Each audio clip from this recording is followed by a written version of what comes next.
नमस्ते बच्चों। आज हम हिंदी का पाठ 8वां जन्मदिन यह सीखेंगे। देखो बच्चों, आप भी जन्मदिन मनाते हैं कि नहीं? इसी तरह इस पाठ में भी जन्मदिन कैसा मनाते हैं, उस दिन क्या होता है, यह हमें सीखेंगे।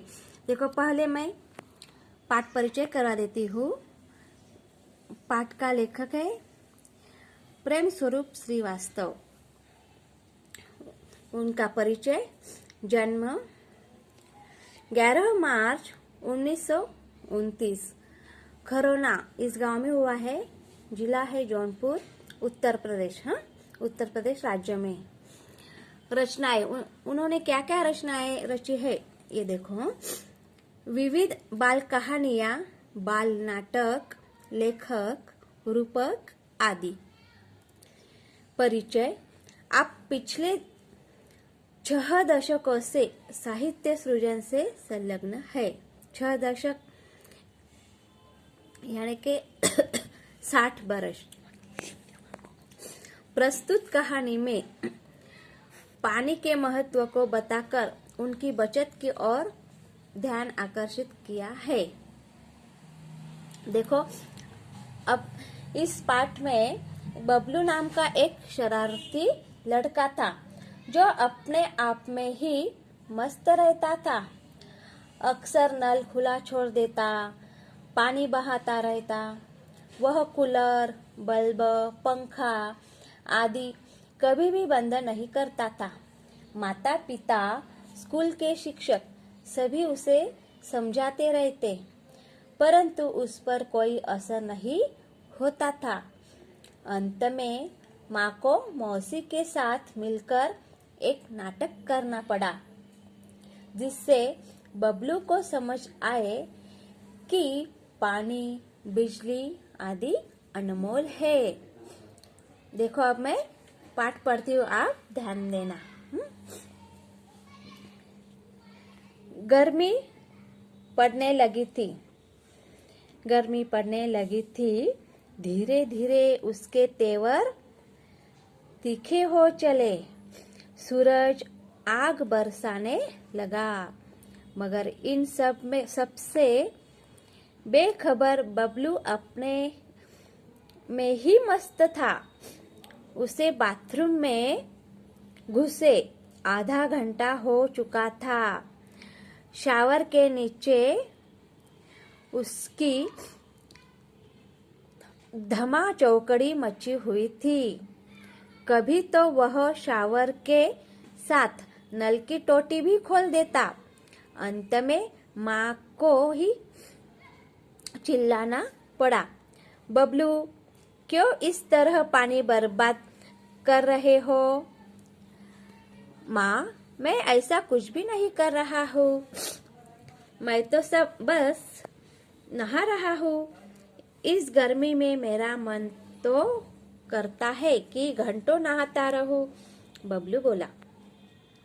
बबलू इस आदत से उसके माता पिता दोनों परेशान थे। वह मंजन करते समय देर तक पानी बहाता रहता। स्कूल में भी उसे अपने इस आदत के कारण डांट खानी पड़ती थी। वहाँ के नल की टोटी भी अक्सर खुली छोड़ देता। एक पानी की ही बात नहीं थी, बिजली के साथ भी यही होता। वह कमरे में न हो तब भी पंखा खुला रहता, तो कभी कूलर बंद करना भूल जाता। कभी वह पढ़ते पढ़ते सो जाता, तभी बल्ब जलता रहता। माँ को ही बुझाना पड़ता। पानी हो या बिजली यानी कि ऊर्जा, दोनों का भंडार सीमित है।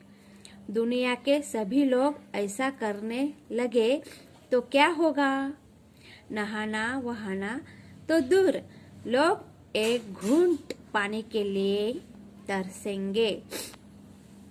देखो, इस चित्र में बबलू दिखाई देता है। देखो वो शावर से नहा रहा है। दूसरे चित्र में बबलू पढ़ते पढ़ते सो गया और बल्ब चालू है। और तीसरे चित्र में बबलू मंजन कर रहा है, ब्रश कर रहा है और पानी का नल चालू है। देखो अब पाठ, गर्मी पड़ने लगी थी। गर्मी यानी कि बहुत गर्म हो रहा था। धीरे धीरे उसके तेवर तीखे हो चले। तेवर तीखे होना यानी गुस्सा होना।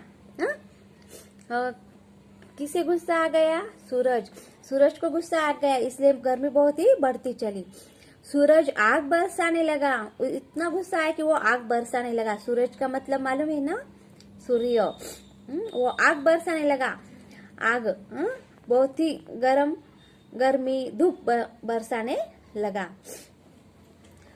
मगर इन सब से बेखबर बबलू अपने मन में ही मस्त था।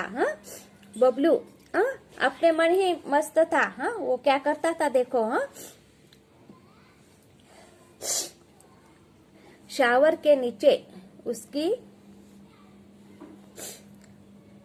उसे बाथरूम में घुसे आधा घंटा हो चुका था।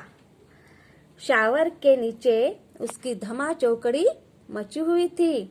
देखो वो आधा घंटा शावर के नीचे बाथरूम में नहाता था, यानी कि बहुत ही पानी वेस्ट करता था। कभी तो वह शावर के साथ नल की टोटी भी खोल देता। शावर भी चालू और नल की टोटी भी खोल देता। अंत में माँ को ही चिल्लाना पड़ा। अंत में माँ उसे चिल्लाती थी, क्या बबलू क्यों इस तरह पानी बर्बाद करता है? माँ क्या बोलती? बबलू क्यों इस तरह पानी बर्बाद करता है?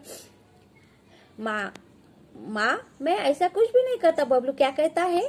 माँ मैं तो ऐसा कुछ भी नहीं करता, मैं पानी नहीं बर्बाद कर रहा हूँ, मैं तो बस नहा रहा हूँ। नहाने के लिए कि इतना पानी चाहिए क्या? थोड़े पानी में भी नहा सकते हैं कि नहीं? लेकिन बबलू ऐसा नहीं करता। आधा घंटा वो पानी में नहाता था। इस गर्मी में मेरा मन तो करता है कि घंटों नहाता रहूं। वो क्या कहता है? बहुत ही गर्मी है, मैं बहुत ही घंटे नहाता ही रहूं, ऐसा बबलू बोला। देखो बबलू कितना पानी वेस्ट करता था ना। बबलू इस आदत से उसके माता पिता दोनों परेशान थे। बबलू की ये आदत बहुत ही माता पिता को परेशान करती थी कि वो कब इसमें सुधार होगी। वह मंजन करते समय देर तक पानी बहाता था। जब वो मंजन करता था वह तभी पानी का नल चालू ही रहता था। अब स्कूल में भी उसे अपनी इस आदत के कारण डांट खानी पड़ती थी। स्कूल में जब जाता था वहाँ भी ऐसा ही करता था, इसलिए टीचर लोग उसे डांटते थे। वह वहाँ के नल की टोटी भी अक्सर खुली छोड़ देता। नल की टोटी खुली, पानी के वापरने के बाद नल की टोटी बंद करनी चाहिए कि नहीं? इसके इस्तेमाल किया तो वो टोटी बंद करने दे, अपना काम हो गया तो टोटी बंद कर देनी चाहिए, तो वो खुली ही छोड़ देता था। एक पानी की ही बात नहीं थी, सिर्फ पानी की नहीं बात तो और क्या क्या। देखो बिजली के साथ भी ऐसा ही होता था।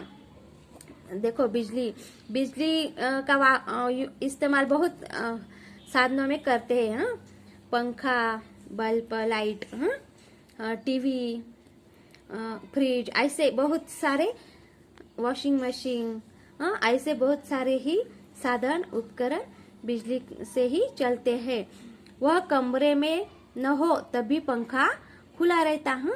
वो पंखा चालू कर देता और दूसरे कमरे में निकल जाता तो उस कमरे का पंखा उसने ऑफ कर देना चाहिए, लेकिन वो करता नहीं था।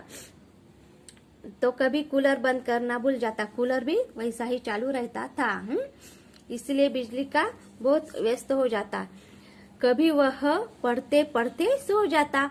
अब जब वो पढ़ता था तब वो सो जाता था और बल्ब बंद नहीं करता, वो जलता ही रहता। आखिर माँ आती और वो बल्ब बुझाती। पानी में पानी हो या बिजली, यानी कि ऊर्जा, हाँ, पानी हो बिजली, ये देखिए ये ऊर्जा है, दोनों का भंडार सीमित है। पानी भी सीमित है और बिजली भी सीमित है, यानी कि मर्यादित है। दुनिया के सभी लोग ऐसा करने लगे तो क्या होगा? सभी ने ऐसा व्यस्त किया, बिजली का व्यस्त, पानी के व्यस्त किया, तो क्या होगा? देखो मालूम है क्या? नहाना बहाना तो दूर, हमें नहाने के लिए पानी नहीं मिलेगा, वो तो दूर। लोग एक घूंट पानी के लिए तरसेंगे, पीने के लिए एक घूंट पानी देखिए हमें नहीं मिलेगा। देखो हम एक घूंट पानी के लिए तरसेंगे, इसीलिए हमें पानी की बहुत बचत करनी चाहिए। देखो बच्चों, समझ में आया? वो बबलू जैसा हमें नहीं रहना चाहिए। धन्यवाद।